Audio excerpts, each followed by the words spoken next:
आज हम इस वीडियो में डिस्कस करने वाले हैं बीएड पेडागोजी ऑफ इंग्लिश का टॉपिक डायरेक्ट मेथड। तो जैसा कि आपको पता है कि हम यूनिट फर्स्ट के कुछ टॉपिक्स कर चुके हैं, जैसे कि आपका क्वेश्चन आ सकता है मेथड और अप्रोच में क्या डिफरेंस होता है। फिर किसी भी एक मेथड के बारे में पूछ लिया जाएगा, जैसे कि ग्रामर ट्रांसलेशन मेथड है, डायरेक्ट मेथड है, बाइलिंगुअल मेथड है, इस तरीके से। या फिर दो मेथड्स के बीच में आपसे डिफरेंस भी पूछा जा सकता है कि ग्रामर ट्रांसलेशन मेथड किस तरीके से डिफरेंट है डायरेक्ट मेथड से। तो उसके बारे में आज हम इस वीडियो में डिस्कस करेंगे। तो प्रीवियस वीडियो में हमने डिफरेंस, अप्रोच और मेथड के बारे में एंड जो ग्रामर ट्रांसलेशन मेथड है उसके बारे में डिस्कस कर लिया है, और आज हम डिस्कस करने वाले हैं डायरेक्ट मेथड के बारे में। सो स्टार्ट करते हैं। आपको एक इमेजिन करना है, जैसे जो ग्रामर ट्रांसलेशन मेथड है वो आपको हिंदी मीडियम स्कूल में इंग्लिश कैसे पढ़ाई जाती है, बच्चों को कैसी इंग्लिश आती है, किस तरीके से वो इंग्लिश सीखते हैं, वो सारी किस्में आती हैं ग्रामर ट्रांसलेशन मेथड में। और डायरेक्ट मेथड है जो वो ग्रामर ट्रांसलेशन मेथड का पूरा ऑपोजिट है। यहाँ पर आपको इंग्लिश मीडियम स्टूडेंट को और इंग्लिश मीडियम स्कूल्स जो होते हैं जहाँ पर इंग्लिश लैंग्वेज का ही यूज़ किया जाता है उसे इमेजिन करते हुए इसे समझना है। सो स्टार्ट करते हैं। सबसे पहले डायरेक्ट मेथड का क्या मीनिंग होता है उसके बारे में देख लेते हैं। तो यहाँ पर आपको मैं पहले मीनिंग बता देती हूँ। Meaning of direct method: children learn naturally without any practice और ट्रांसलेशन। अगर जैसे बच्चा है, छोटा बच्चा है, तो स्टार्टिंग में उसे कोई भी लैंग्वेज नहीं आती है। जैसी लैंग्वेज वो घर पर सुनता है उसी लैंग्वेज को वो बोलना शुरू कर देता है। वही लैंग्वेज वो बिना कोई प्रैक्टिस, बिना कोई रटाफिकेशन के सीख जाता है। तो डायरेक्ट मेथड सेम वही है कि अगर हम बच्चे को एक ऐसा इन्वायरमेंट देते हैं जहाँ पर इंग्लिश ही स्पीक की जाती है, तो बच्चा क्या है कि उस लैंग्वेज को नेचुरल वे में ही सीख जाएगा बिना कोई ट्रांसलेशन और प्रैक्टिस के। It is called natural process, और इसे क्या है, एक नेचुरल प्रोसेस कहते हैं जहाँ पर ट्रांसलेशन और प्रैक्टिस की ज़रूरत नहीं पड़ती है। This natural process become direct method, और यही नेचुरल प्रोसेस के थ्रू जब बच्चा एक फॉरेन लैंग्वेज को सीखता है तो उस मेथड को हम डायरेक्ट मेथड कहते हैं। Children learn target language directly through discussion, conversation without translation और यूज़ ऑफ चिल्ड्रन या चाइल्ड्स नेटिव लैंग्वेज। कि जब बच्चा टारगेट लैंग्वेज या फिर आप फॉरेन लैंग्वेज कह दो, जिसे आप इंग्लिश को एक बार समझ सकते हो, तो इंग्लिश को वो डिस्कशन के थ्रू या फिर वो बात करने में ही इंग्लिश का ही यूज़ कर रहा है, तो वो इंग्लिश को डायरेक्टली सीख जाएगा बिना कोई ट्रांसलेशन के या फिर बच्चे की उस लैंग्वेज का यूज़ करते हुए। Children taught new words by action और audio visual aids. Direct method में बच्चे को जो भी वर्ड्स वगैरह सिखाए जाते हैं वो एक्शन के थ्रू सिखाए जाते हैं। जैसे कि कोई गेट है तो उसे उन्होंने खोला और बंद किया तो वो कहेंगे open the door, close the door. इस तरीके से एक्शन के थ्रू जब हम सिखाते हैं तो वो डायरेक्ट मेथड में आता है। अब डायरेक्ट मेथड के कौन कौन से नेम हैं, तो इसे नेचुरल मेथड कहते हैं, रिफॉर्म मेथड कहते हैं क्योंकि ये ग्रामर ट्रांसलेशन मेथड की जो कमी है उसे दूर करते हुए आया था। फनेटिक मेथड कहते हैं क्योंकि इसमें फनेटिक्स, फनीम या फिर प्रोनाउंसिएशन पर ज़्यादा फोकस किया जाता है। इसे बर्लिट्स मेथड कहते हैं क्योंकि ये बर्लिट्स ने दिया था। साइकोलॉजिकल मेथड कहते हैं, एंटी ग्रामेटिक मेथड कहते हैं, ओरल मेथड, मदर्स मेथड या फिर स्पीच सेंटर्ड अप्रोच, इन सब नामों से जाना जाता है। आपको जो भी नेम याद हो आप वो लिख सकते हो। और ये किसने दिया था, तो ये बर्लिट्स और सवेयर ने दिया था। कब दिया था, तो ये 1901 में फ्रांस में दिया गया था। फ्रांस में इसका मेन ओरिजिनेट हुआ था। इसके बाद है कैरेक्टरिस्टिक्स, क्या क्या इसकी विशेषताएं हैं। तो the unit of the direct method is sentence. जहाँ पर ग्रामर ट्रांसलेशन मेथड की वर्ड है यहाँ पर सेंटेंस। इसमें जो ग्रामर है वो किससे पढ़ाई जाती है, इंडक्टिव वे से, जैसे कि पहले एग्जाम्पल करवाई जाती है फिर रोल्स, जबकि ग्रामर ट्रांसलेशन मेथड में डिडक्टिव। फोकस किस पर किया जाता है, स्पीच स्पीकिंग पर। मेन फोकस किस पर है, लिसनिंग और स्पीकिंग, जबकि ग्रामर ट्रांसलेशन मेथड में किस पर था, रीडिंग और राइटिंग। इंस्ट्रक्शन किस में दी जाती है, टारगेट लैंग्वेज में ही, बट ग्रामर ट्रांसलेशन मेथड में जो मदर टंग होती है उसमें इंस्ट्रक्शन दी जाती है। ये एक्टिविटी बेस्ड लर्निंग होती है। एरर जो होते हैं वो सेल्फ करेक्शन, यानी कि बच्चा खुद गलती कर करके सीखता है, जबकि वहाँ पर टीचर करेक्ट करती थी। ये simple to complex, concrete to abstract way में पढ़ाया जाता है। इसके क्या क्या मेरिट्स हैं?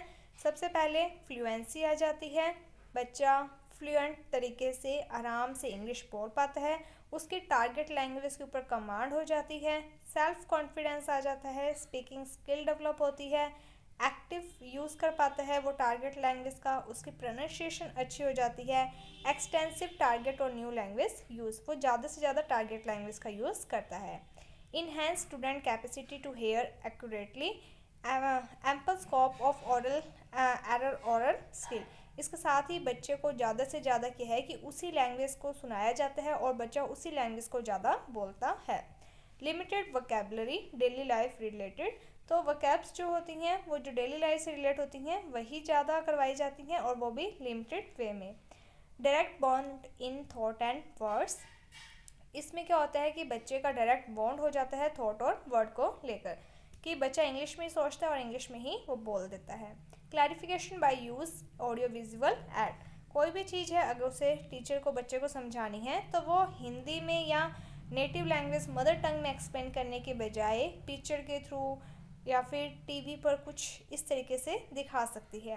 कम्युनिकेशन स्किल डेवलप होती है, training given all kind of sentence जैसे interrogative, negative, affirmative, learn centre method, तो ये क्या है, एक लर्न सेंटर टीचर सेंटर नहीं है बल्कि ये स्टूडेंट सेंटर होता है। इसके बाद आगे है मीनिंग इज पैरामाउंट, मेन चीज़ क्या होती है कि इसमें मीनिंग पर ज़्यादा फोकस किया जाता है। रेलिया मीन्स रियल ऑब्जेक्ट का यूज़ किया जाता है टू टीच, डिक्टेशन करवाई जाती है, grammar taught use not by rule, जो ग्रामर है वो भी यूज़ के थ्रू सिखाई जाती है ना कि रूल्स के द्वारा।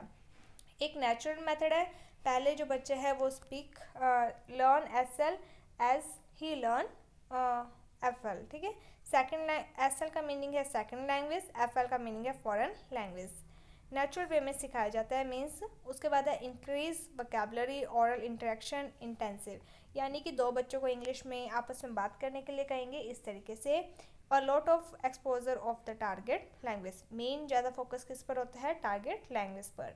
इसके बाद है डीमेरिट्स, कौन कौन सी डीमेरिट है? सबसे पहले क्या है कि इसके लिए train teachers require, train teacher चाहिए, बट जो टीचर है जो इंग्लिश या फॉरेन लैंग्वेज करवा रहा है उसकी खुद की फॉरेन लैंग्वेज पर अच्छी कमांड होनी चाहिए। Good for only intelligent student, जो इंटेलिजेंट बच्चे हैं वो तो अच्छे तरीके से सीख पाएंगे, लेकिन जो वीक स्टूडेंट होते हैं उन्हें सीखने में ज़्यादा टाइम लगता है तो वो इतनी जल्दी नहीं सीख पाएंगे इस मेथड के through. Not useful for crowd classes, जिस क्लास में बच्चों की स्ट्रेंथ ज़्यादा है वहाँ पर ये मेथड यूज़फुल नहीं है। इकोनॉमिकली हाई है क्योंकि इसमें ऑडियो विजुअल एड्स का यूज़ किया जाएगा। रीडिंग एंड राइटिंग इसको नेगलेक्ट किया जाता है, मेन लिसनिंग स्पीकिंग पर फोकस किया जाता है। मदर टंग नेगलेक्ट, कि जो मदर टंग है उसका यूज़ नहीं होता है।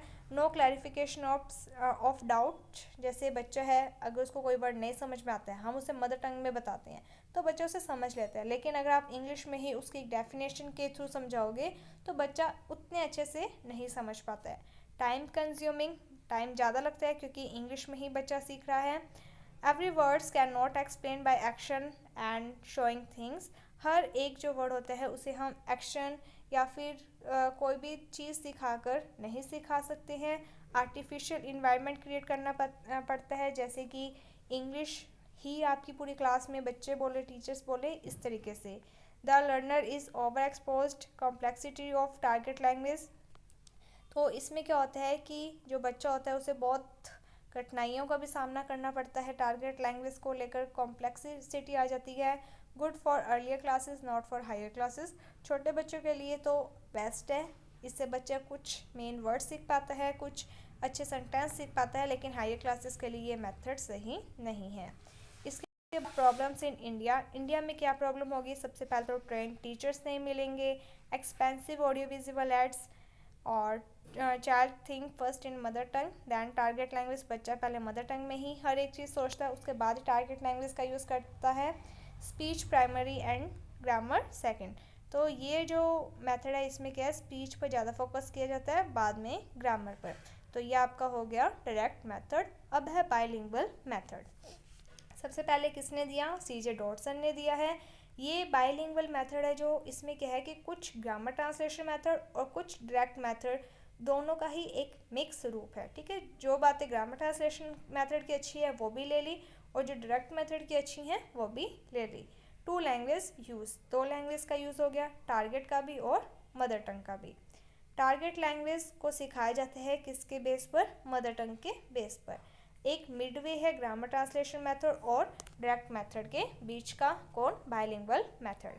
इसकी यूनिट क्या होती है, sentence.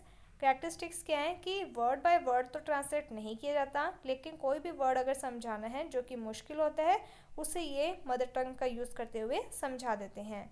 Mother tongue used for clear meaning, किसी भी वर्ड के मीनिंग को क्लियर करने के लिए मदर टंग का यूज़ किया जाता है। Mother tongue use by only teacher not by the student, teacher use कर सकते हैं मदर टंग लेकिन बच्चे नहीं। इंडक्टिव वे में ग्रामर सिखाई जाती है। प्रेजेंट, सबसे पहले कोई भी टॉपिक है उसे प्रेजेंट किया जाता है दोनों ही लैंग्वेज में, मदर टंग और फॉरेन लैंग्वेज में। फिर उसकी प्रैक्टिस की जाती है। फिर प्रोडक्ट, यानी कि बच्चा उस लैंग्वेज को, उस टॉपिक को अच्छे से समझ गया है, तो इस तरीके से करवाया जाता है। इसके बाद है स्ट्रेस स्पीच प्रैक्टिस। मेन क्या है कि स्पीच प्रैक्टिस पर स्ट्रेस दिया जाता है। और मेरिट्स क्या है, टाइम एंड एनर्जी सेव, दोनों ही चीज़ें सेव हो जाती है। इकोनॉमिकली वे में भी ठीक है। Audio visual aids are not compulsory, जहाँ पर ऑडियो विजुअल ऐड का यूज़ करना है वहाँ कर सकते हैं, जहाँ ज़रूरत नहीं है नेटिव लैंग्वेज का यूज़ करके बच्चों को समझाया जा सकता है तो वहाँ पर नेटिव लैंग्वेज का यूज़ कर लिया जाता है। इसके बाद है लिंग्विस्टिक हैबिट फॉर्म्ड, बच्चे को इंग्लिश बोलने के लिए भी हैबिट डाली जाती है।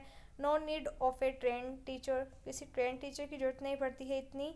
एंड फोकस स्पीकिंग, स्पीकिंग पर ज़्यादा फोकस किया जाता है।